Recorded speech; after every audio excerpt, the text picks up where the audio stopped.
Hey guys, welcome back to a new video. I'm Stephanie West. I'm a licensed counselor here in the state of Michigan, and I am owner and operator of In Progress Counseling.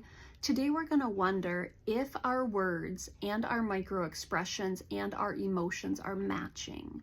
Those three things typically should be in alignment, and we could even throw in behavior in there as we try to navigate spaces in a helpful and in a healthful way. So what that would mean, and this gets especially interesting around negative emotions, because many people with whom I intersect, they have a very low tolerance for negative emotion, or they even find negative emotion to be inappropriate. Things like anger, things like disgust, things like disappointment, things like frustration. And so instead of sitting in the experience that that's what's happening in their story, they will find ways around it, or they will find ways to avoid it, or they will say things like, I'm fine, it's fine, everything's fine. And at that point, there's a mismatch that's happening between what your experience is and what you're articulating. Congruence between my thoughts and my behaviors, my words and my emotions, that is a key piece of emotional wellness. And I can understand if you're in a context where maybe it's not safe to have proper emotional expression. Perhaps there's a consequence if you did say to someone, I'm feeling frustrated with you. Maybe they shut down, maybe they lash out, maybe they get defensive. But there are key skills that we work on in therapy to ensure that at least I understand in real time what my experience is, and can I develop the skills to invite people in when it's safe to do so. So can I invite someone to understanding like, hey, that really hurt my feelings. And my face says it, and maybe my emotions say it, and I have a softness in my voice, and I'm not saying it defensively, I'm saying it with just a little bit of heart hurt, and I'm saying that really hurt. Or hey, I am really angry right now. That was unfair, that was unkind of you. Am I able to match my expression with my words, with my posture, and invite someone into understanding what's running for me? Things like, I'm really disappointed right now. That feels disappointing to me.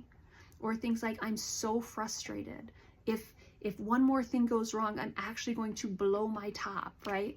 That there's an appropriateness with expressing where we're at, but with our words, not with our behaviors. Direct expression is so powerful. And if I'm willing to directly articulate something, there's a lessened chance that I choose to do it non-verbally with my behaviors and in a way that's indirect, and maybe even in a way that's hurtful or harmful. One of my favorite languages that a friend had invited me into a while ago, he's a clinical friend, and we were talking about a particular case, and he said, it's like this person's holding a baseball bat, and they are just whipping it around them, and they're not understanding how many people they're hitting.